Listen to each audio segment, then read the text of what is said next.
Assalamualaikum warahmatullahi wabarakatuh.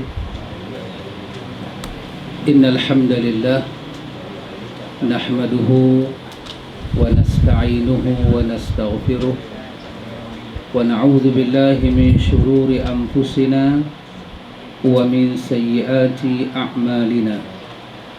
Man yahdihillahu fala mudilla lahu wa man yudlil fala hadiya lahu.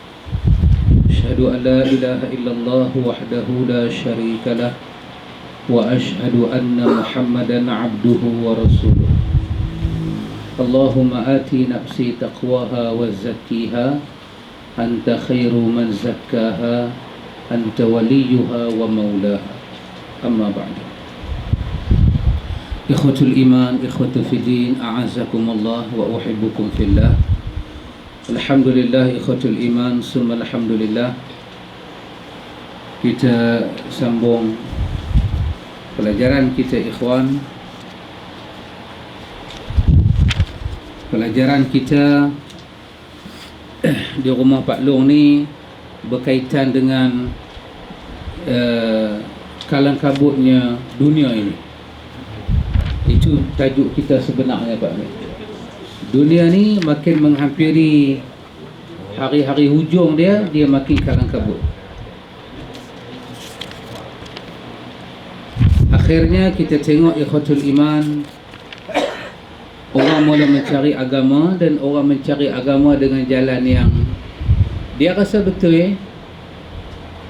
Tak ada siapa nak beri endorsement, pengesahan, melainkan dia yakin macam itulah jalan dia betul.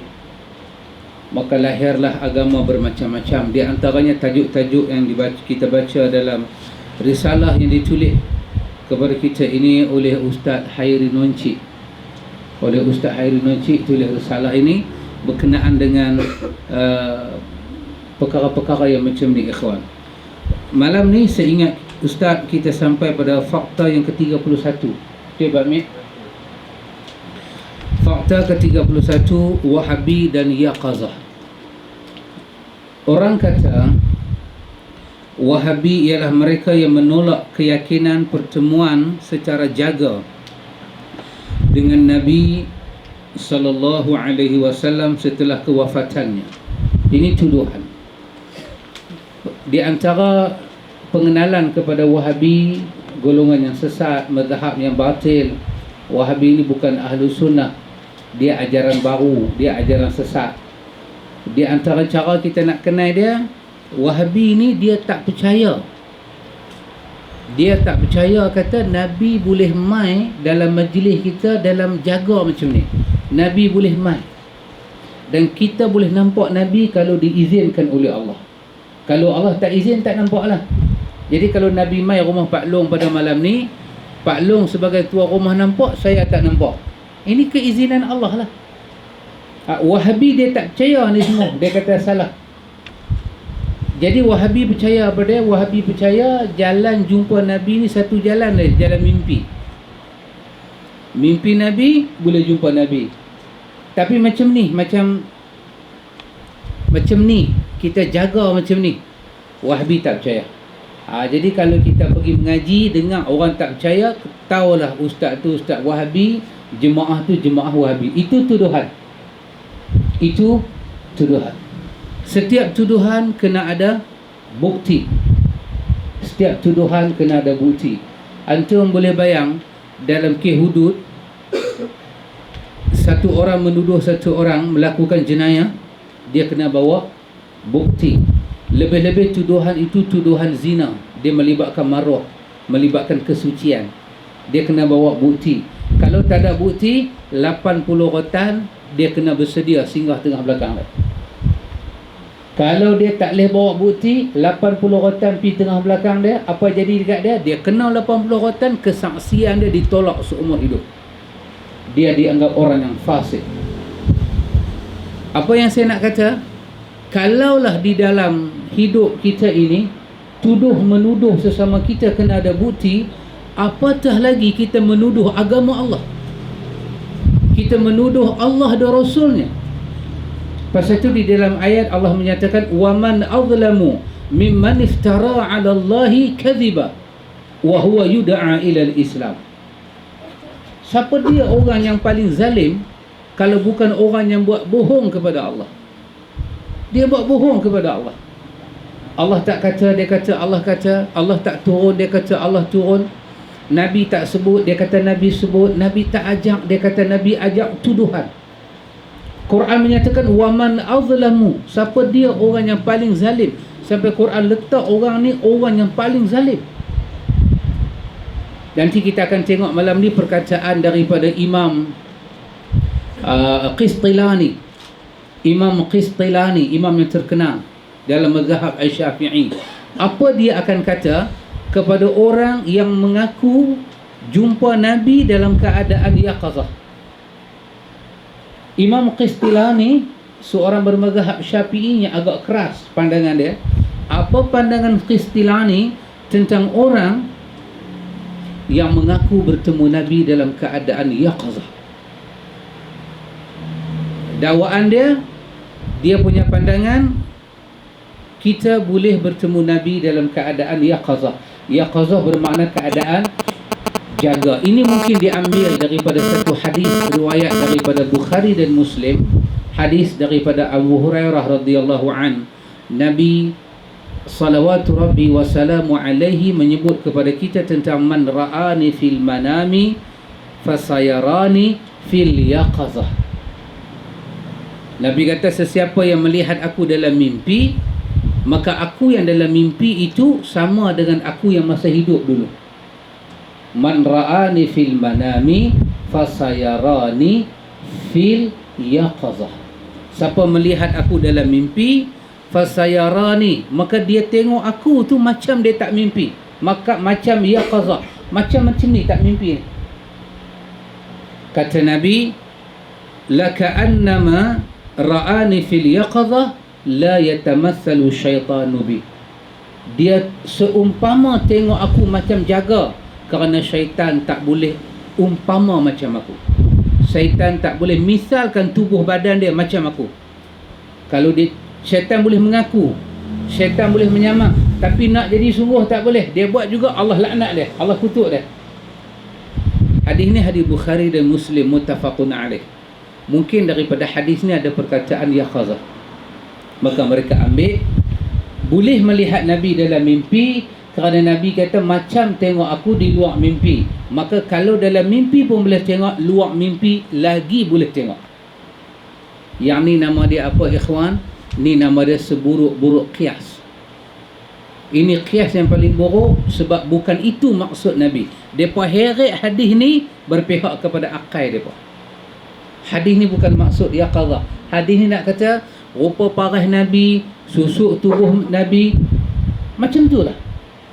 Macam mana kita nak tahu Nabi? Kita duk mengaji sirah, kita duk mengaji sirah Nabi. Nabi ni tinggi macam mana, kulit dia macam mana, perwatakan Nabi macam mana. Maka bila kita mengaji macam tu, bila kita mimpi pun dia macam tu. Tak tahu kita mengaji Nabi tinggi, lampai, cantik, elok, putih, melepak, mimpi Nabi macam ni. Satu macam punya black metal main Pak Min. Walaupun dalam mimpi tu orang tu kata ana Nabi, ana Nabi. Tak, dia bukan Nabi. Sebab apa? Sebab ilmu kita mengaji, Nabi bukan hitam. Walaupun dia main dengan serban, dengan janggut putih, main dengan tasbih labuh kayu koka, bukan Nabi. Bukan Nabi. Dia tetap bukan Nabi. Kerana perwatakan Nabi yang sebenar dengan kita baca dalam hadis tak sama. Anas kata tengok bulan purnama, tengok wajah Nabi, hilang purnama bulan, naik wajah Nabi. Kata kita mimpi tengok wajah Nabi suara, bukan Nabi. Maka siapa tengok Nabi dalam mimpi, fasayarani fil yaqazah, macam mana dia tak mimpi, macam tu. Macam mana sahabat tengok Nabi, lagu itulah kita tengok Nabi dalam mimpi. Itulah muka Nabi yang sebenar. Tak tahu kita mimpi Nabi renyih-renyih, gigi semua tak ada atas. Lalu kita kata, ya Rasulullah gigi tak ada. Nabi kata, dah tua ni nak pergi buat gigi palsu ni. Bukan Nabi. Kenapa bukan Nabi? Sebab Nabi mati dia ada gigi. Maka itu hadis ikhwatul iman yang kita pegang. Kita boleh tengok Nabi dalam mimpi. Tetapi mereka menyatakan boleh tengok Nabi di luar mimpi. kita menyatakan kepada mereka, ikhwan, itu tidak akan terjadi. Kenapa kita kata dengan yakin itu tak akan terjadi? Kerana kita melihat pada perkataan Nabi, tengok dia hanya boleh dalam mimpi. Dah hati-hatilah kita. Bila kita mimpi Nabi, yang pertama, Nabi bukan nak bawa syariat baru sehingga dia nak bagi pada kita amalan-amalan baru. Tidak. Lihat Nabi dalam mimpi bukan hujah apa-apa. Dia hanya satu pertemuan umat dengan seorang Nabi. Itu saja. Kalau kita orang baik, itu sebagai satu, Nabi sebut dalam riwayat tentang lam yabqa minal nubuwati illa al-mubasyirat. Wa mal mubasyiratu ya Rasulullah ar-ru'ya salihat. Lam yabqa minal nubuwah illa al-mubasyirat. Nabi kata tak tinggal apa dah lepas aku mati ni daripada hal kenabian, melainkan satu benda nama dia mubasyirat. Sahabat kata, apa dia mubasyirat? Nabi kata mubasyirat itu adalah mimpi baik-baik. Kerana para nabi, para rasul, mereka kerap mimpi baik-baik. Maka untuk umat akhir zaman, bila dah mati semua nabi, maka dia akan mimpi baik-baik. Maka mimpi baik-baik itulah satu daripada mubasyirat. Jadi mimpi ni ada 3. Ada mimpi baik, ada mimpi buruk, ada dia bukan mimpi, dia manyau. Manyau ni tak ada makna. Tak ada makna. Mimpi buruk ni mimpi hantu, mimpi orang bunuh kita, itu mimpi buruk. Nabi suruh buat apa? Bangkit pagi, jaga, terkejut jaga, kata a'udzubillahi minasyaitanirrajim, ludah belah kiri 3 kali, ubah tempat tidur. Dan jangan cerita kat siapa, Nabi kata, dia boleh pengaruh kita. Mimpi buruk ni siapa punya kerja? Kerja syaitan. Al-hulmu minasyaitan. Mimpi buruk ni bagi takut kerja syaitan. Yang adanya ialah ru'yatus salihah, mimpi baik. Ar-ru'yatus salihah minallah, mimpi baik, mimpi seronok. Mimpi baik ni mimpi seronok, mimpi yang tak berlawan dengan syariat. Mimpi pi disco tu bukan baik, tu raplah. Tu nama dia mimpi kosong. Dia duk rayan nak makan bubuk sora, tengok dalam mimpi makan bubuk sora. Tak ada makna apa, dia rayan. Rayan satu jenis mimpi kosong, mimpi buruk daripada syaitan, mimpi baik, mimpi yang tidak bercanggah dengan hukum syarak. Mimpi pi Mekah, ini semua daripada Allah. Maka bangkit pagi, alhamdulillah, kalau nak cerita, nak kongsi dengan orang yang kita percaya. Jangan kongsi dengan semua orang. Sebab takut orang yang taksir mimpi kita tu orang yang iri hati. Dia kata, hang mimpi apa? Mimpi Mekah. Dia kata kalau mimpi Mekah, dia punya taksiran berlawanan. Maknanya hang tak sampai. Tahun ni hang tak pergi haji. Dia bagi kita duka cita. Ceritalah pada orang yang boleh dipercayai.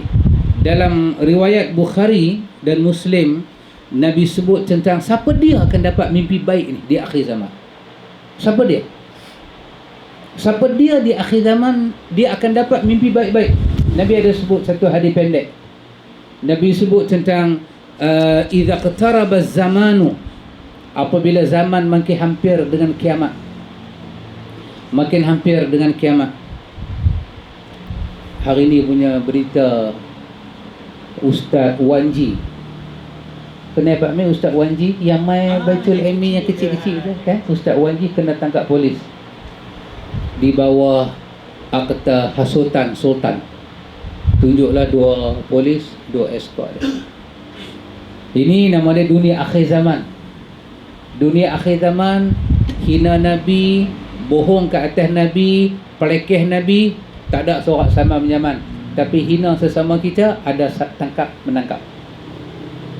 Artinya sebahagian manusia di akhir zaman, dia lebih maksum daripada para rasul dan para nabi, sampai tak boleh jentik, tak boleh usik. Ada pengalaman saya mengaji pondok, Tok Guru, saya tak sebut pondok mana dia, saya tak sebut nama Tok Guru. Tok Guru naik motor, nampak kepala tempurung, nampak lutut, pakai serban, pergi sembahyang motor, selok ni sampai nak nampak ladung, hampir nampak ladung. Dalam kuliah Tok Guru kata aurat, luar kuliah Tok Guru buat. Maka di kalangan murid ni kami sembang-sembang, pelajar lama-lama senior kata jangan siapa berani tegur Tok Guru. Kita kena ingat balik kisah Musa dengan Khidir. Khidir lebih tahu daripada Musa. walaupun perbuatan Khidir melanggar syariat, tetapi hakikatnya tidak. Ini ada di pondok saya mengaji dulu. Pak Long pun tahu lah saya mengaji pondok mana tu. Kami sama-sama kita syok ngurus manggut. Hati-hati ikhwan. Hati-hati. Nabi pelihara aurat. Nabi kata al-fakhzu minal aurah. Nabi kata paha tu aurat. Nabi kata al-fakhzu minal aurah, paha tu aurat. Sama-sama laki-laki tak boleh tengok paha laki-laki. Takat betih, takat lutut boleh tengok lagi. Naik ke paha tak boleh. Kalau ada laki-laki selak sampai ke paha, kita tengok berdosa, dia selak berdosa. Habis nak buat apa? Ambil lestik bang. Ambil getah buat ambil bagi. Habaq kada aurat. Al-fakhdhu minal aurah. Paha daripada aurat. Yang Nabi ajar, Nabi cakap, orang langgap, tak ada siapa nak saman, tak ada siapa nak cerca, tak ada siapa nak tangkap. Tapi bila kita tegur, kita kritik, ada orang tidak ikut kehidupan cara Nabi, kita beri asuhan, beri bimbingan, kita kena kembali pada sunnah Nabi, daripada akidah, sembahyang, puasa, zakat, sampai hal ehwal bagi mani mayat. Bila kita tegur, kebetulannya kena tu orang-orang yang ada kedudukan di bawah akta hasutan. Ini dunia akhir zaman. Lagi satu berita tadi, retah UPSR, bahasa Inggeris ke bocor? Sains bocor. Siapa pergi cucuk sampai angin keluar tu? Bocor, besok ditangguhkan paper tu, tukar paper lain. Ini nama dia idza qataraba zaman. Bila hampir-hampir dengan akhir zaman, Nabi sebut lam takad ru'yatal mu'min takzib. Nabi kata bila akhir zaman menjelang, kita akan tengok kebanyakan orang-orang mukmin, mimpi dia hampir menjadi nyata, tak ada yang meleset. Menjelang akhir zaman, mimpi seorang mukmin hampir menjadi kenyataan. Kalau dia mimpi 100, 90 itu adalah benar. Semua jadi. Dia mendapat mimpi yang baik daripada Allah. Nabi kata apa dia? Nabi kata wa ru'yal mu'min juz'un min sittah wa arba'ina juz'an minan nubuwah. Mimpi seorang mukmin di akhir zaman, Nabi kata 46 daripada juzuk nubuwah.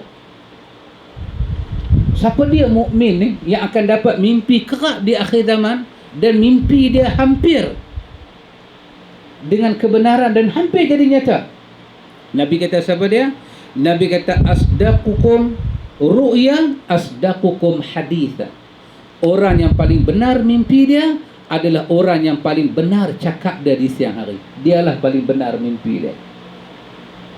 Jadi kita mimpi tak mimpi ni kita tengok. Kemarin siang 24 jam kita sendiri tahu kita cakap banyak bohong ke banyak benar ke. Orang yang paling banyak cakap benar di siang hari hidup dia, dialah paling banyak dapat mimpi betul di malam hari. Pasal itu saya sebut tadi Imam Qistilani, ketika orang senaraikan nama-nama orang mimpi Nabi, Qistilani menyatakan kesemua mimpi mereka bohong, kerana mereka ini adalah rawi-rawi yang membuat hadis palsu. Tak mungkin mimpi mereka benar. Mereka pembohong di siang hari, mana mungkin mereka mendapat mimpi baik di malam hari. Mereka cerita, kami mimpi Nabi tunjuk apa? Pak Long tunjuk ke saya kan, tongkat malaikat Israel. Lah ada jual Pak Long, nama tongkat tu tongkat malaikat Israel. Kepala tongkat tu ayak mata iblis. Betul Pak Long? Lagi apa lagi? Lupa dah lah. Semalam duk tengok dengan Pak Long. Jual. Mana satu syekh gorga duk pegang nak jual. Tu dia nak kanjau kita berapa pedik satu tongkat tu pula. Ada tak ada orang nanti beli? Ada Pak ni, ada. Aku tu tak tidur malam ni, ada nanti beli. Beratus pun dia beli. Dia beli, dia mesti beli punya. Nama tongkat Israel. Ujung dia ayak mata iblis, penyesalan. Iblis kalau tengok tongkat ni, iblis lari. Antum bayang dunia hari ni, nama iblis pun orang jual. Dunia hari ni Iblis duduk seorang-seorang duduk belengum. Aku pun nampak jual 3 sedik nah. Jadi yang boleh jual Iblis tu siapa dia? Agak-agak dia. Agak-agak dia siapa dia? Iblis nanti duk tengok Facebook dia, ni siapa dia? Maknanya sampai aku dia jual. Takkan orang dia jual, tak apa Iblis dia jual. Jadi kerana itu ikhwatul iman, pasal itu dalam surah Ar-Rum Allah katakan wa min ayatihi manamukum bil laili wan nahar.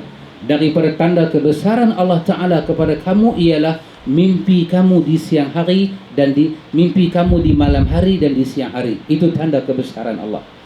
Dan Quran cerita pada kita dalam surah Al-An'am ayat 60, dan Quran cerita pada kita dalam surah Az-Zumar ayat 42 bagaimana proses bila kita tidur roh kita keluar.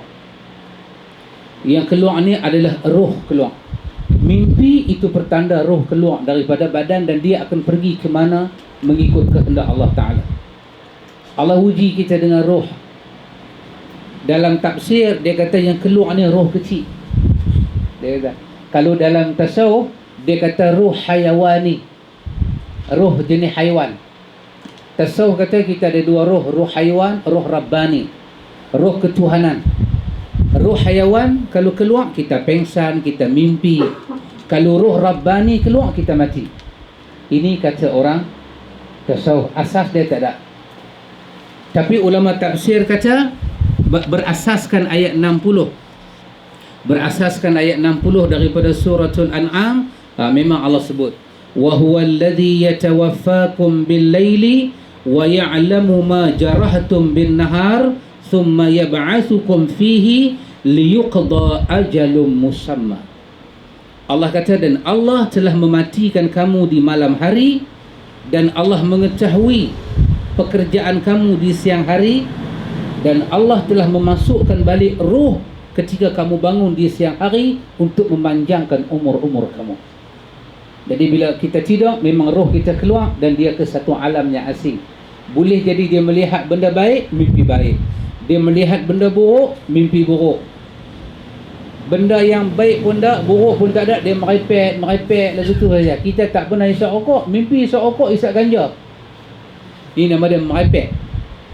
Dia boleh jadi. Dan kita ikutlah sunnah-sunnah Rasulullah sallallahu alaihi wasallam, apa Nabi suruh kita buat masa tidur, masa terkejut, masa jaga, masa bangkit tidur. Ini semua kita buat sunnah-sunnah yang telah wujud, yang telah disampaikan oleh Nabi. Baik ikhwatul iman, satu orang bila dia mimpi Nabi, ikhwatul iman, bukan satu hujah apa-apa, tak ada hujah apa-apa. Tak ada hujah apa-apa. Kata sahabat, saya mimpi Nabi lah sahabat. Kita kata alhamdulillah. Kita boleh tanya, macam mana enta tengok Nabi dalam tu? Saya tengok Nabi dia baru shaving, dia pakai jilet tu. Jilet tu. Dia kata saya mimpi Nabi zaman muda beliau. Masa tu janggut pun tak ada lagi. Kita kata apa? Bukan Nabi. Sebab Nabi akan datang kepada kita dalam wajah yang terakhir yang kita baca dalam hadis-hadis. Dia janggut, dia ada rambut yang panjang, rambut dia sentiasa diminyakkan, rupa parah dia elok, muka dia manis, senyuman dia cantik, muka dia tak nampak kelak, tak nampak masam, muka dia muka orang seronok tengok umat dia. Takat tu ya. Dia bukan petanda kita nak jadi wali, bukan petanda orang kena mencium tangan kita, kita boleh mula start buat ayat jampi. Tak ada apa. Jangan duk merepek wal merapu. Tak ada. Mimpi alhamdulillah. Kalau rasa nak sujud syukur, bangkit, cari arah kiblat, sujud syukur, habis. Takat tu ya.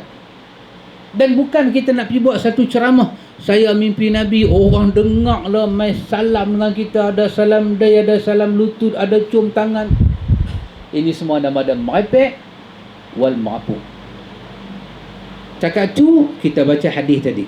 Dan mereka menuduh Wahabi tidak percaya boleh jumpa Nabi macam ni. Baik, tengok apa jawapan dia. Penjelasan. Ini baru fakta. Tadi tuduhan, baru fakta.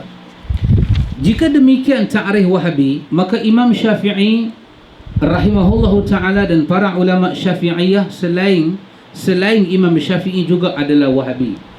Ini kerana mereka bukan saja tak pernah bertemu dengan roh baginda secara jaga sebagaimana diyakini oleh kebanyakan golongan tarekat sufi, Bahkan mereka juga menghukum keyakinan tersebut sebagai kepercayaan yang bercanggah dengan akidah Islamiah. Dalam mazhab Asy-Syafi'i, ulama-ulama Asy-Syafi'i beritahu siapa mengaku boleh jumpa Nabi, dia tak payah kata dia dah jumpa, dia cuma kata boleh jumpa Nabi dalam yaqazah. Di sisi para ulama Syafi'i sudah cukup untuk kita hukum dia sesat. Boleh tak? Ada orang bagi petua Pak Amir, kalau nak mengelakkan balak dalam hidup, pergi ke kedai, cari nama sahabat-sahabat Nabi yang terlibat dalam perang Badar. Berapa ramai terlibat dalam perang Badar? 313. Takat mana kita tahu nama dia? Tulis atas kertas, gantung dalam rumah. InsyaAllah balak tak singgah rumah kita. Ataupun buat wirid. Nama-nama yang kita tahu terlibat dengan ahli Badar tu, buat wirid. Sebutlah, ya Abu Bakar, ya Umar, ya Osman, ya apakah, sebut. InsyaAllah ummah kita, hidup kita terhindar daripada musibah. Yang sebut ni Pak Amir, Al-Fadilah Sahibus Samaha. Yang sebut ni balik Cairo. Yang sebut ni boleh cakap Arab. Yang sebut ni dalam kuliah, dalam masjid, mengajar kitab depan orang ramai. Siapa yang tak percaya? Yang tak percaya kita, yang duduk dalam masjid tu, ya ke? Ya. Ini betul-betul nama dia apa, ikhwan? Bohong kepada agama. Bohong. Kalau menyebut nama para sahabat ahli Badar boleh hilang balak, nescaya Ali bin Abi Talib, zaman dia memerintah itu zaman balak, zaman Allah uji. Dia berkelahi dengan Aisyah, dia berkelahi dengan Muawiyah. Balak. Kenapa dia tak panggil nama sahabat-sahabat dalam perang Badar? Imam Syafi'i, kita baca dalam Muqaddimah Al-Um, dia sakit, dia uzak, dia nak mati, dia menangis. Ismail Al-Muzani, murid dia, cerita keadaan Imam Syafi'i, dia ketakutan. Kenapa dia tak panggil nama ahli Badar? Imam Ahmad bin Hanbal kena tangkap, masuk penjara. Kenapa dia tak panggil nama ahli Badar? Abu Hanifah kena pukul, Abu Hanifah kena penjara, mati, kena racun. Kenapa dia tak sebut dalam susah ahli Badar? Ibnu Taimiyah kata Ibnu Qayyim kena gantung, mati dalam penjara. Kenapa tak sebut nama ahli Badar? Kenapa tak sebut nama ahli Badar? Anas bin Malik berjumpa dengan pemimpin panglima perang yang agak garang, Hajjaj bin Yusuf As-Saqafi. Kenapa dia tak seru nama ahli Badar? Tengok, bohong demi bohong. Mengajak, boleh buat CD, boleh buat VCD, boleh diedarkan semua kedai-kedai, orang boleh pasang dengar, tapi isi dia bohong. Nabi kata apa dia? Man kadzdzaba alayya muta'ammidan falatabawa maq'adahu minan nar. Hadis ini mutawatir, bukan kumpulan ahad, kumpulan mutawatir. Berlaku sanad rawi hadis ini mustahil mereka berhimpun untuk bohong. Mutawatir. Siapa berbohong kepada aku dengan sengaja, satu tempat duduk dalam neraka. Tengok-tengok yang bohong ni bukan mamak pasmur Pak Amir, ustaz. Orang dengar ni ambil pen tulis. Pakat tu dia kata pula kalau jumpa atas kedai beli 2, bagi kat saya 1. Tengok, bohong. Bohong sampai setara tu. Bohong sampai setara tu. Ni pula bohong, tak mimpi Nabi, kata mimpi, satu bohong. Lepas tu pula bohong lagi, Nabi boleh mai macam ni. Ya, orang yang makam biasa tak nampak, orang makam tinggi boleh nampak. No, kita kata duk kampung makam tu, satu makam mereka semua tu, mereka boleh nampak tak? Mereka tak boleh nampak. Ni makam lain, ni makam lain Pak Amir. Tengok, Al-Hafiz Ibnu Hajar Asqalani berkata, وَقَدْ اشْتَدَّ إِنْكَارَ الْقُرْطُبِي عَلَى مَنْ قَالَ مَنْ رَأَى فِي الْمَنَامِ فَقَدْ رَأَى حَقِيقَتُهُ ثُمَّ يَرَاهَا كَذَلِكَ فِي الْيَقَظَةِ. Ini ada dalam Fathul Bari. Kata Imam Ibnu Hajar Asqalani, sungguh Imam Qurtubi telah mengingkar dengan keras terhadap orang yang berkata bahawa sesiapa melihat Nabi dalam mimpi, maka sungguh dia telah melihat Nabi secara hakikat. Kemudian dia melihat juga dalam keadaan jaga. Imam Qurtubi menyatakan siapa melihat Nabi dalam mimpi, dia melihat Nabi dalam keadaan macam itulah Nabi di luar mimpi.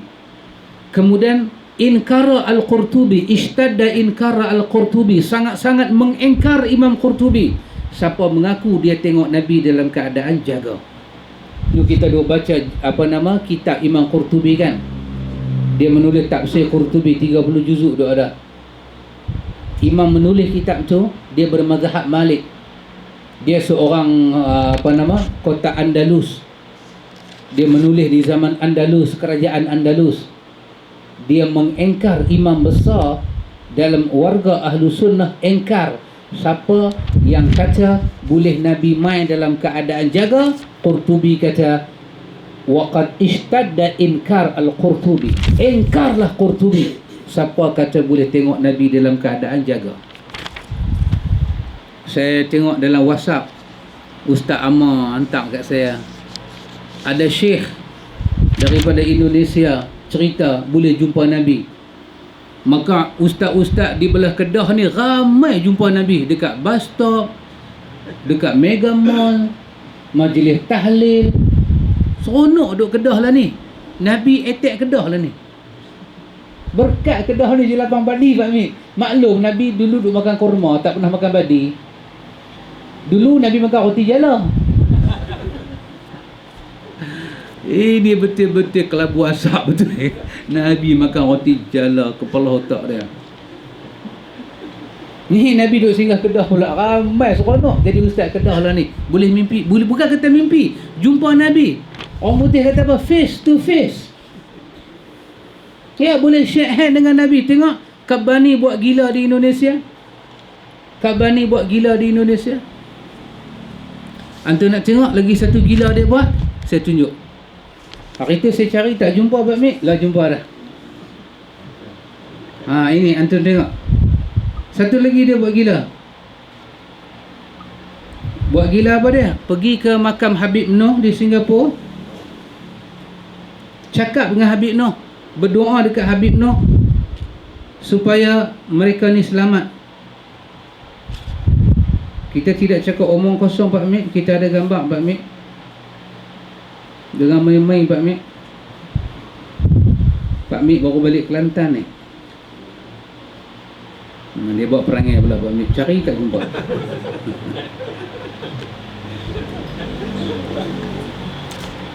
Yang tu tengok. Dia pergi ke makam Habib Noh. Tengok.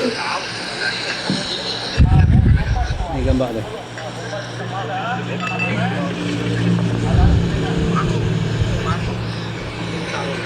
Dia tengok. Dia baca doa ke Habib Noh.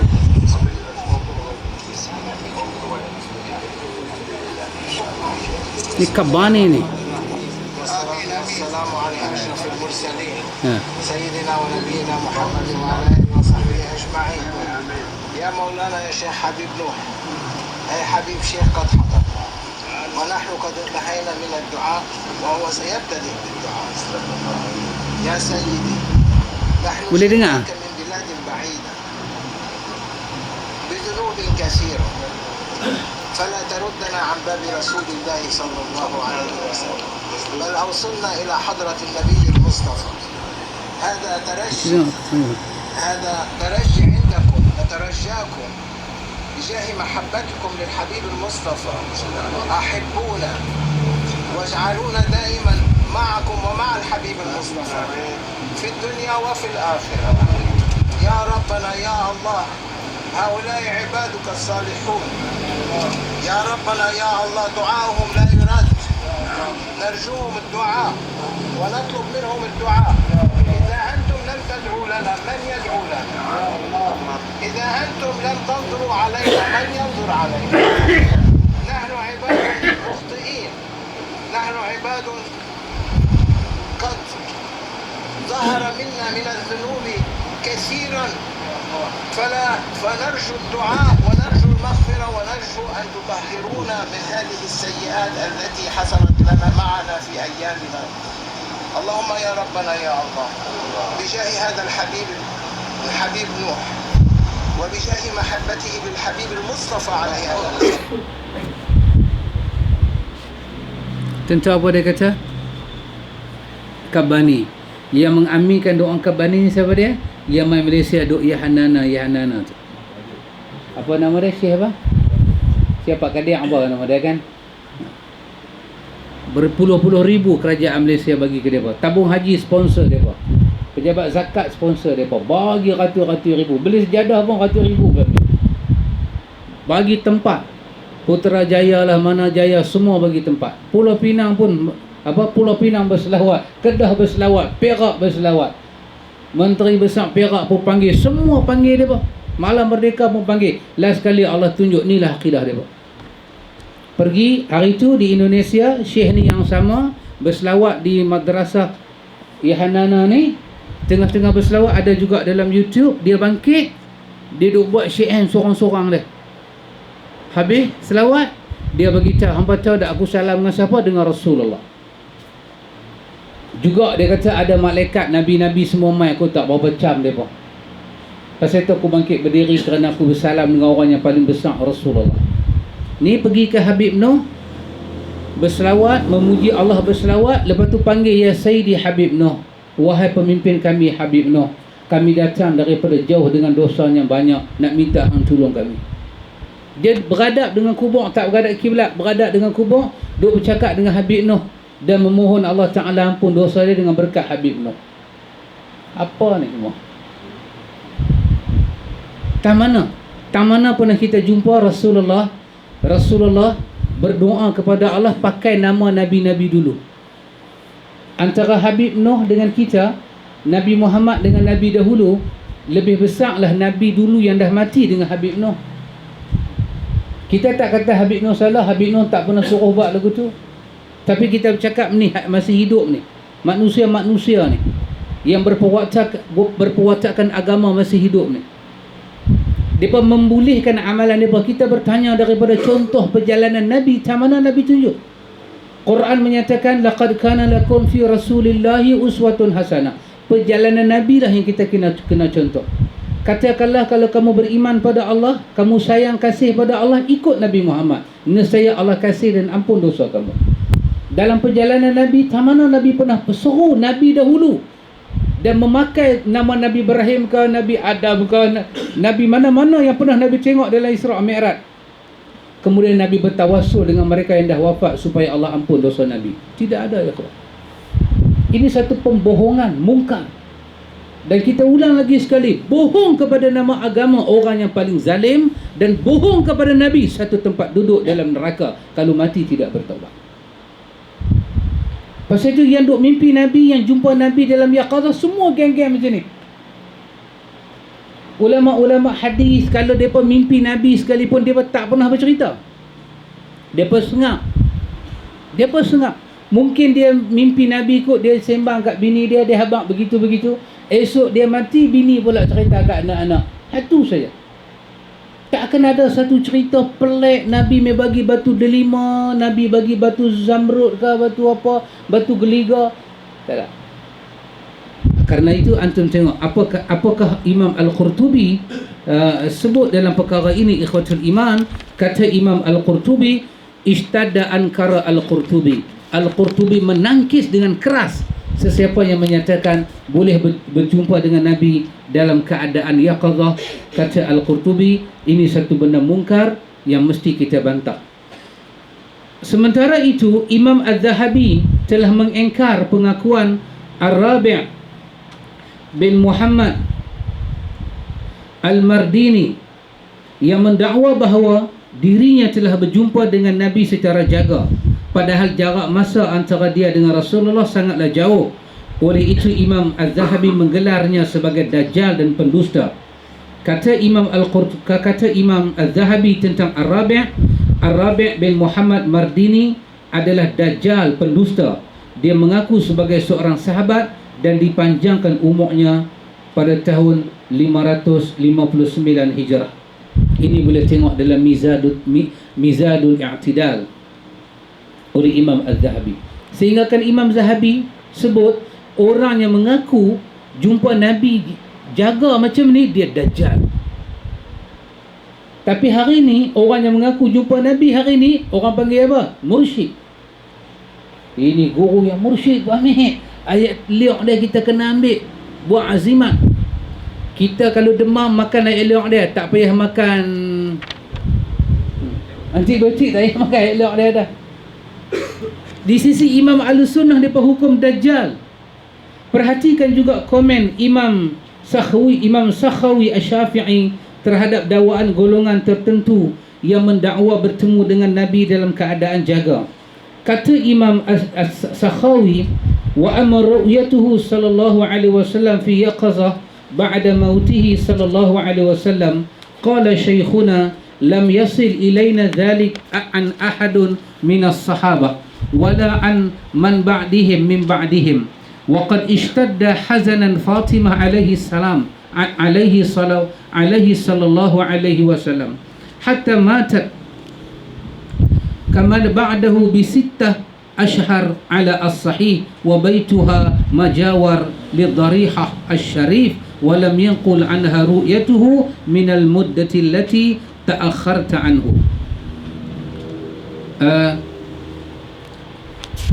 Kata Imam Asy-Sakhawi Asy-Syafi'i, adapun melihat Nabi dalam keadaan jaga setelah wafat Nabi, maka guru kami Imam As-Sakhawi berkata, tidaklah sampai kepada kami hal tersebut, yakni melihat Nabi dalam keadaan jaga seorang pun daripada kalangan para sahabat dan juga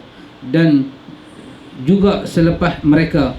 Dan sungguh telah berat kesedihannya ditanggung oleh Fatimah atas wafatnya Nabi, sehingga Fatimah setelah 6 bulan menurut pendapat yang sahih akhirnya meninggal kerana menanggung kesedihannya sangat dalam.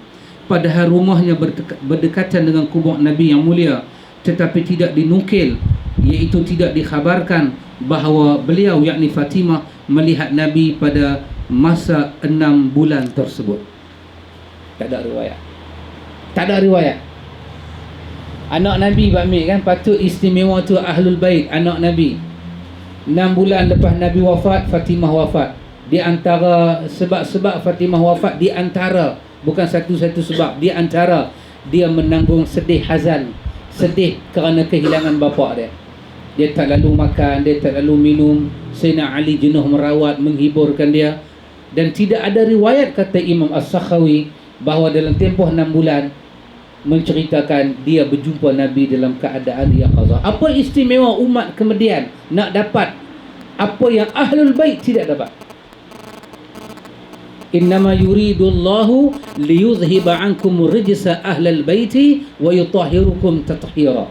Dalam Al-Ahzab, Allah ingin membersihkan keluarga Nabi daripada dosa, dan Allah memberi pembersihan yang sangat bersih kepada keluarga Nabi. Ada Fatimah, ada Aisyah.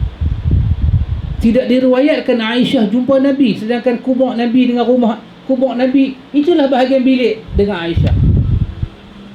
Tidak. Para sahabat ahli syurga tidak diriwayatkan jumpa Nabi dalam yaqazah, tidak ada. Tiba-tiba ustaz di Kedah jumpa Nabi dalam keadaan yaqazah.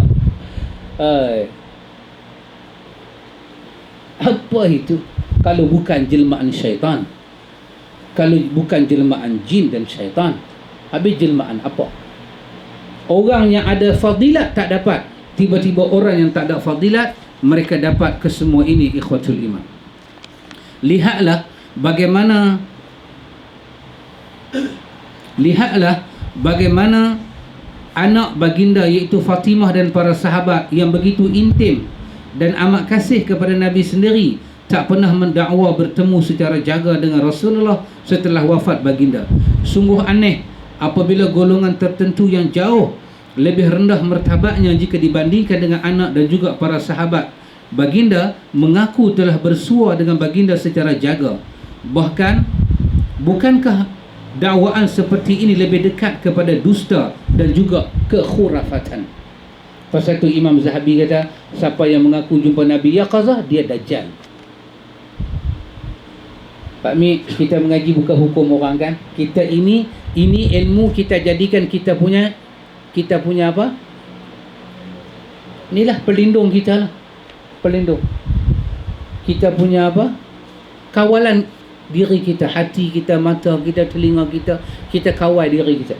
Tapi bila kita bercakap bab ini, di pihak kita, kita mesti asah diri kita. Pada pandangan kita, pada pandangan ilmu yang kita belajar daripada bumbung Ahlus Sunnah, boleh jumpa Nabi dalam mimpi, tak akan jumpa Nabi di luar mimpi. Kalau jumpa Nabi di luar mimpi, boleh hanya satu tempat sahaja, mahsyar. Mahsyar bukan mimpi, dia hakikat. Di sana ada, kita boleh jumpa Nabi. Lain tak ada. Kalau mai juga macam Nabi, kita hukum itu syaitan. Itu adalah jin. Kerana kebanyakan mereka berzikir dengan cara tertentu, dengan kaifiat tertentu, dengan jurus tertentu, dengan jumlah tertentu, akhirnya zikir itu membawa mereka hampir dengan jin. Maka jin menjelmakan diri dia sebagai syekh, sebagai itu, sebagai ini. Malam Lailatul Qadar, jin datang berpakaian putih, mengaku malaikat. Mereka pun terpesona. Sedangkan hadis menceritakan Lailatul Qadar itu adalah malamnya penuh berkat, malamnya Allah turunkan keampunan. Bukannya ada malaikat akan ketuk pintu rumah kita, tapi mereka sufi-sufi tarikat jumpa orang berjubah putih, berserban putih, berjanggut putih, tinggi macam Undertaker, mai bagi batu geliga hikmat. InsyaAllah malam Jumaat rendam batu ni, tak ada penyakit, tak dapat diubati. Itulah al-qadar mereka. Kita kata tidak. Ini semua khayal, ini semua khurafat, ini semua kerja syaitan dan kerja jin. Kalau kita hampir dengan Allah, Allah hampir dengan kita. Kita hampir dengan makhluk balik sana, makhluk balik sana jadi pendamping kita. Kita tidak menerima ini semua. Ketika kita mengulas tajuk ni dalam bumbung Ahlus Sunnah, kita menghentam habis-habisan. Kita membawa dalil menyatakan siapa mengaku jumpa Nabi dalam yaqazah, kata Az-Zahabi, dia adalah Dajjal. Katalah kita melihat ada ulama-ulama silam, mereka mengaku jumpa Nabi, itu bukan hujah kepada kita boleh jumpa Nabi. Kerana hujah yang besar adalah hadis Bukhari dan Muslim, man ra'ani fil manam fasayarani fil yaqazah. Siapa melihat aku dalam mimpi, itulah aku macam di luar mimpi. Macam aku duduk dengan sahabat, itulah aku. Kalau hampa tengok dalam mimpi, itulah sebenar-benar wajah aku. Tak payah duk ragu-ragu lagi. Artinya hadis itu Nabi nak bagi jangan ragu, itu adalah Nabi. Dengan sifat kita sebut tadi, sifat yang tidak berlawanan dengan hadis. Kita jumpa Nabi duk pakai earphone, buang serban, pakai satu cap, lidah bawah depan. Nabi main dengan lagu rap. Nabi tak bagi salam, Nabi kata, "Hai bro." Kita kata itu bukan Nabi. Kerana sirah kita belajar, Nabi bukan terangkat-angkat macam tu. Ini mesti kita ambil tahu pihak kita. Habis ramai balik sana duk kata dia jumpa Nabi, kita kata dakwaan itu palsu. Oh, hampa hina kami ke? Tak, kami tak hina hampa. Ini pelajaran kami. Kami berhak mempertahankan pelajaran kami. Kita berhak mengasuh diri kita dengan pelajaran kita. Demi Allah kita kata yang datang itu adalah syaitan secara yaqazah. Dalam mimpi pun syaitan boleh tumpang tuai, apatah lagi yaqazah. Al-Imam Al-Ghazali memuatkan dalam kitab Ihya Ulumuddin dalam bab haji. Hadis-hadis siapa pergi Mekah tak ziarah aku, siapa pergi Mekah ziarah aku, dapat pahala itu, dapat pahala ni. Siapa pergi Mekah tak ziarah aku, dia sombong. Zainuddin Al-Iraqi, guru kepada Ibnu Hajar Asqalani, telah memberi tahqiq kepada hadis-hadis Al-Imam Al-Ghazali, menyatakan semua hadis berkenaan dengan kelebihan pergi Mekah kemudian ziarah ke Madinah, semua itu mungkar, semua itu palsu dan dhaif, tak ada satu yang sahih. Jadi tak perlu dirisaukan. Siapa datang ziarah Nabi di makam Nabi, siapa ziarah Nabi di makam Nabi, dia seolah-olah melihat Nabi. Ibnu Taimiyah menyatakan, kalau orang itu dapat melihat Nabi, maka yang dapat melihat Nabi ni hanya sahabat. Maka naiklah martabat dia jadi sahabat. Maka itu mustahil, kata Ibnu Taimiyah. Lafaz dan bau hadis itu sudah mungkar dan bohong. Jadi kalau Nabi boleh datang dalam keadaan yaqazah, orang itu boleh jumpa Nabi, maka apa martabat orang itu? Sahabat. Kalau dia sahabat, apa jaminan untuk sahabat? Ahli syurga. Inilah satu pembohongan. Inilah satu berita yang cukup bohong. Jadi macam mana kita nak terima Salman? Salman pula, Razman. Macam mana nak terima? Bila jumpa Nabi, yang boleh jumpa Nabi yaqadah, sahabat. Ima kafirin musyrikin Mekah, ima munafiqin, ima sahabat. Baik, orang hari ini jumpa Nabi, dia berada pada tahap apa? Musyrikin Mekah? Tak patutlah, tak patut dia bukan musyrikin Mekah. Munafiqin? Lagi tak betul. Munafik. Dia sahabat. Lagilah tak patut jadi sahabat. Ibnu Hajar Asqalani dalam Fathul Bari menyatakan, untuk menjadi sahabat, pertama kena hidup zaman Nabi. Yang kedua, kena bertemu face to face dengan Nabi. Yang ketiga, mati dalam Islam. Ya, orang hari ini jumpa Nabi, dia telah ada satu syarat untuk jadi sahabat. Apa dia? Jumpa face to face. Lepas tu dia beriman, dia ada syarat yang kedua, dan insya-Allah dia pun mati dalam iman. Maka semua ustaz-ustaz dan tok guru hari ni yang jumpa Nabi di Kedah sana, semua sahabat Nabi ridwanullah alaihim ajma'in. Masuk akal ke? Bukan kata masuk akal, masuk sekolah pun tak dapat. Macam mana nak masuk akal? Boleh Mak Jam? Kata apa? Macam mana ni? Pasal itu kita tidak boleh menerima ikhwan. Kalau mimpi, mimpi bukan sahabat, mimpi. Mimpi adalah mimpi. Orang putih panggil apa Pak Long? Dream. Betul? Just a dream. Saya boleh mimpi Pak Long boleh mimpi saya. Tak ada masalah. Bukan kata saya mimpi Pak Long, kita nak mimpi Pondan Lorong Garu pun boleh. Kalau kita mau. Tak ada apa. Dia tak ada bertanda apa. Bukan ada bertanda apa, just mimpi. Kalau mimpi Rasulullah salawatu rabbi wassalamu alaih, itu satu mimpi yang baik, syukurlah kepada Allah. Dengan sifat-sifat Nabi dalam hadis, syukurlah. Tidak bawa syariat baru, Nabi tak akan bertentangan dengan sunnah yang telah dia tinggalkan, dan dia tak akan bagi buah pelik-pelik kat kita. Hanya dia nak tengok umat dia, dan umat dia dapat tengok dia. Itu sahaja, syukurlah kepada Allah. Syukurlah kepada Allah. Maka berat tidak berat ikhwan dakwaan jumpa Nabi di luar mimpi? Berat. Dia telah meletakkan kedudukan dia sebagai sahabat Nabi, dan ini satu mungkar yang kena kita tolak. Baik ikhwatul iman. Karena itu kita kata apa ikhwan? Kita kata jangan buat bid'ah. Jangan sekali-kali melakukan bid'ah. Quran menyatakan fama ba'dal haqq illa dhalal. Setelah kebenaran yang Muhammad bawa, kalau kamu fama ba'dal haqq illa dhalal. Setelah Quran kata petunjuk yang Muhammad bawa, kalau kamu tak ikut, maka yang tinggalnya ialah kesesatan. Yang ada cuma sesat.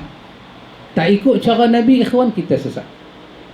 Pasal itu dalam pelajaran ahlu sunnah kita ini ikhwan, kita kena tahu, kita dah ulang banyak kali, perbuatan para ulama ahlu sunnah sekalipun tidak menjadi hujah di dalam agama. Tidak.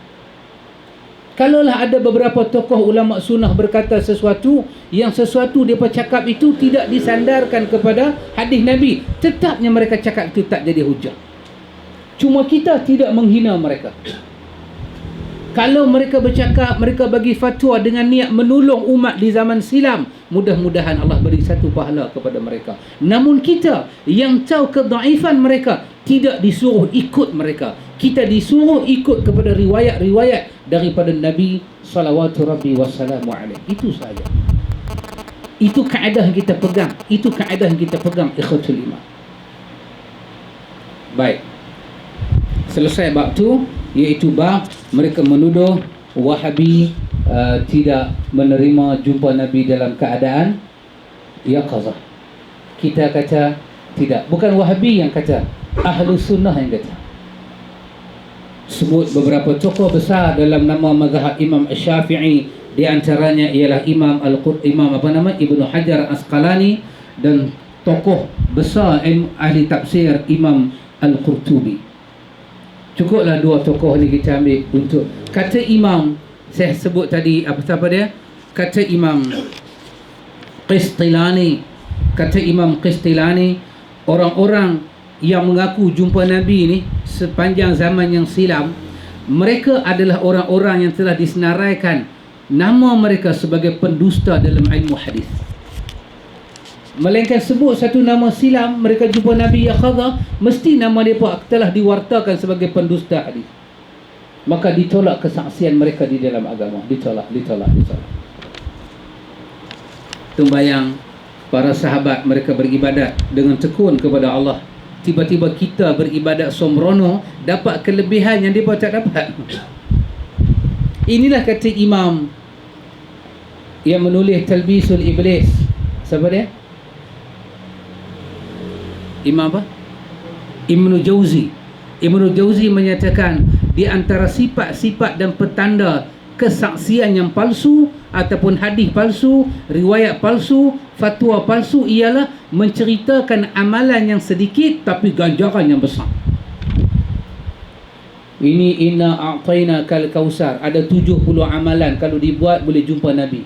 Di antaranya sehari semalam inna a'tayna kal kausar 1000 kali. Buatlah untuk 40 hari. Tapi mula dengan malam Jumaat, mudah-mudahan habis pula dengan malam Jumaat 40 malam. Sehari semalam inna a'tayna kal kausar 1000 kali. 1000 kali sampai 40 malam. InsyaAllah malam ke-41 akan jumpa Nabi. Ini kita kata fadilat-fadilatnya bohong. Mengambil ayat Allah menjadi dalil kebohongan mereka. Ini satu mungkar, ikhwan. Mungkar. Satu mungkar. Buku orang buat, orang post. Lepas tu orang boleh bercerita pula.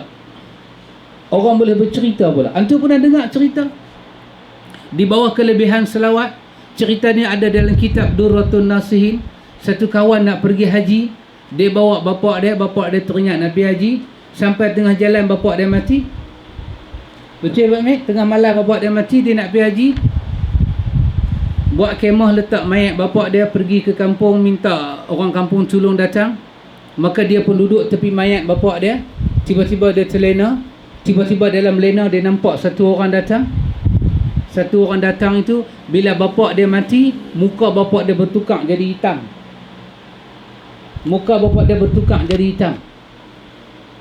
Maka dia pun takut, apakah bapak dia ni dah buat ni sampai muka bertukar jadi hitam. Tapi kalau beranak turun hitam tak apa, dia tak buat apa-apa. Ni putih, tak tahu mati jadi hitam. Tiba-tiba dia pun tidur, datang satu orang berwajah segak, mai ziarah bapak dia, letak tangan di atas kepala dan lurut sampai ke pusat. Tiba-tiba bapak dia berubah jadi putih. Maka dia pun bertanya, tuan ni siapa? Ada sedikit keajaiban. Kata orang itu, aku ini adalah orang yang bapak hang suka berselawat. Maka orang tu hilang. Dia pun jaga. Bila dia jaga-jaga, tengok-tengok mayat bapak dia telah kembali putih. Maka dia pun tahulah itu adalah Rasulullah. Cerita ni di bawah bab selawat dalam kitab Durratun Nasihin.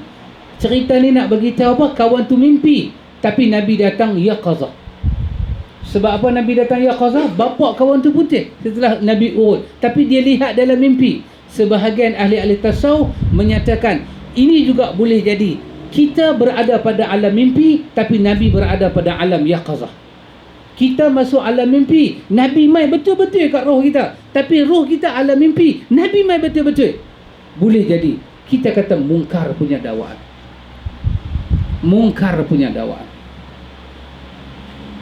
Ada dengar cerita Sa'labah?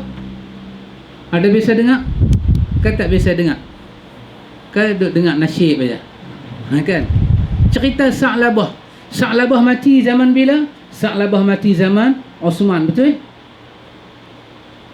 Sa'labah mati zaman, Sa'labah tak bayar zakat kan? Jumpa Nabi, Nabi kata sudah jangan bagi zakat.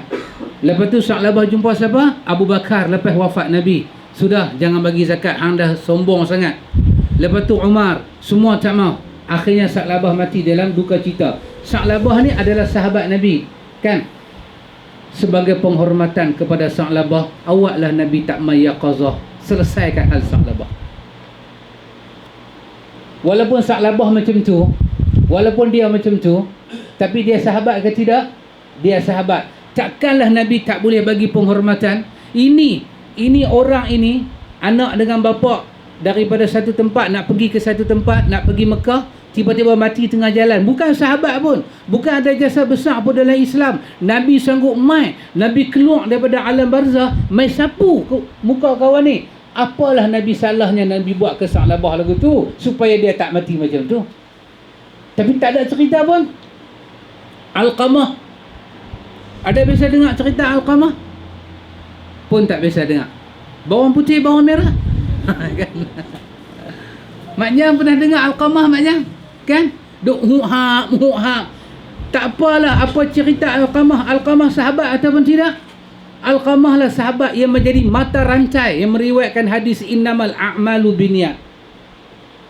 Alqamah diriwayatkan Alqamah mati macam mana? Tak boleh mengucap. Apa salahnya Alqamah mati tak boleh mengucap? Nabi bagi syafaat dekat Alqamah masa tu. Nabi boleh menolong siapa dia? Bapak munafik. Nama apa Pak Long? Bapak munafik. Abdullah bin Ubay. Abdullah bin Ubay tu bapak munafik. Nabi sanggup semayang. Tapi Alqamah, Nabi tak tolong apa. Nabi biar dia duk huhap lagu tu. Nabi panggil mak dia. Sampailah mak dia redha dia. Nabi biar Alqamah. Kesian dekat Alqamah, Nabi biar lagu tu. Allahu Akbar. Kata Albani, berapa tak betulnya riwayat Alqamah ini, kata Albani. Berapa tak betulnya riwayat Alqamah ini. Tapi orang ambil dah buat cerita Mak Jang. Orang ambil kan. Nabi tak tolong sahabat susah depan dia. Nabi tak tolong. Tapi Nabi pi tolong ya qazah. Nabi pi Indonesia, Nabi mai Kedah, Nabi pi pula dekat Habib Noh di sana. Oh subhanallah. Subhanallah. Inilah kebiadaban dan ketelanjuran orang-orang yang menyatakan sayang pada Nabi tapi mereka telah melemuk najis, mungkar, bid'ah yang dalalah kepada setiap pengakuan mereka itu, ikhwan. Pasal itu pelajaran kita ahli sunnah kita tak boleh terima. Sekali-kali nahi, kabi-kabi nahi, tak boleh kita terima. Kita kata tum calohe, itu maksud dia perambat lah. Tum calohe. Pak Denta belajar di mana? TV aja. Kan? Televisyen aja. Tum calohe. Hang boleh belah bang. Pi bang. Tum pagal hai? Hang gila ke? Tum pagal hai? Maknanya kita belajar sama-sama na. Tum pagal hai? Hang gila ke? Kita tak gila. Kita tak gila. Kita berada di atas jalan Ahlus Sunnah wal Jamaah. Conclusion dia ikhwatul iman, conclusion dia, bolehkah Nabi datang dalam keadaan yaqazah? Di sisi Ahlus Sunnah tidak jadi. Bolehkah kita melihat Nabi? Boleh. Di mana? Dalam mimpi. Adakah amalan tertentu kita buat supaya Nabi hadir? Tidak ada. Tidak ada. Habis macam mana Nabi hadir? Anugerah daripada Allah. Macam mana kita nak buat supaya kita mimpi Nabi? Baca doa, minta, ya Allah aku nak jumpa Nabi hang sekali, ya Allah. Hang bagilah sekali. Amin ya rabbal alamin. Adakah cara tidur tertentu? Tak ada. Tidur mengikut sunnah Nabi. Habis. Baca doa, baca zikir, semua cara Nabi. Kalau sampai duk buat ni sampai lah tak mimpi lagi, doa lagi jangan putih asa. Doa lagi jangan putih asa. Mudah-mudahan satu masa dalam hidup kita boleh tengok wajah Rasulullah dalam mimpi. Itulah wajah Nabi semasa dia hidup. Itu je. Adakah kelebihan tertentu bila kita jumpa Nabi? Kok lepas masa kita jumpa Nabi kecil manis 28, lepas jumpa Nabi dia jadi 4.4? Tak ada ikhwan. Dia duduk 28 tahun situlah. Kok lah masa kita kecil Nabi masa kita jumpa Nabi pressure blood kita naik kan, darah kita naik. Lepas jumpa Nabi, doktor pun heran. Doktor kata dahsyat you suddenly disappear. Kita kata doktor saya tak makan ubat, saya mimpi Nabi semalam. Maka lepas ni semua kecil manis, doktor nanti kata mimpi Nabi. Tak payah ubat kecil manis, tak payah ubat darah tinggi. Kalau ada orang dakwa lagu tu, kita kata apa? Tum calo tum pagal jalan buang, kita kata. Kami tak pakai jalan tu. Dan apa kesimpulan ulama-ulama Syafi'i? Ulama-ulama Syafi'i kata, siapa yang mengaku jumpa Nabi yaqazah, Nabi mai macam ni, nama dia yaqazah, jaga, orang itu adalah Dajjal. Pak Mik, kita tak, demi Allah kita tak tuduh orang, Pak Mik, tapi kalau ada orang hari ni mengaku macam tu, kita kata Imam Zahabi telah menyatakan inilah kategori Dajjal. Itu tajuk yang kita baca malam ni. Ikhwan, tajuk berikutnya, maksudnya berikutnya minggu akan datang lah. Kalau baca juga malam ni, dia balik kamera-kamera tu. Dan malam ni tajuk berikutnya ialah tajuk mereka kata Wahabi, mereka tak suka orang sembahyang tarawih 20 rakaat. Mereka tengok orang sembahyang tarawih 20 rakaat, mereka benci. Mereka kata bid'ah. Mereka sembahyang semua 8 rakaat, campur witir 3, 11 rakaat. Pasal apa? Bukan pasal Nabi buat 11, Wahabi buat 11. Pasal Wahabi ni balok lihat. Wahabi kata sembahyang tarawih tak ada 20. Saya akan buktikan nanti apa perkataan Ibnu Taimiyah tentang sembahyang tarawih. Apa Ibnu Taimiyah komen sembahyang tarawih? Yang mereka duk tuduh Ibnu Taimiyah bukan-bukan. Kita tengok apa Ibnu Taimiyah sebut. Yang tu saya akan pinjam kitab Pak Long, Majmu' Fatawa. Ikhwan nak tahu pasal Ibnu Taimiyah? Inilah orangnya. Pak Long ada 18 set Ibnu Taimiyah, fatwa-fatwa Ibnu Taimiyah. Hari tu Pak Long ajak saya baru satu jilid pertama. Jadi saya tak boleh cakap panjang. Sebab apa? Sebab saya tak khatam lagi. Kalau saya cakap Ibnu Taimiyah, saya kena tengok Pak Long. Betul Pak Long? Pak Long gelak, bermakna saya betul.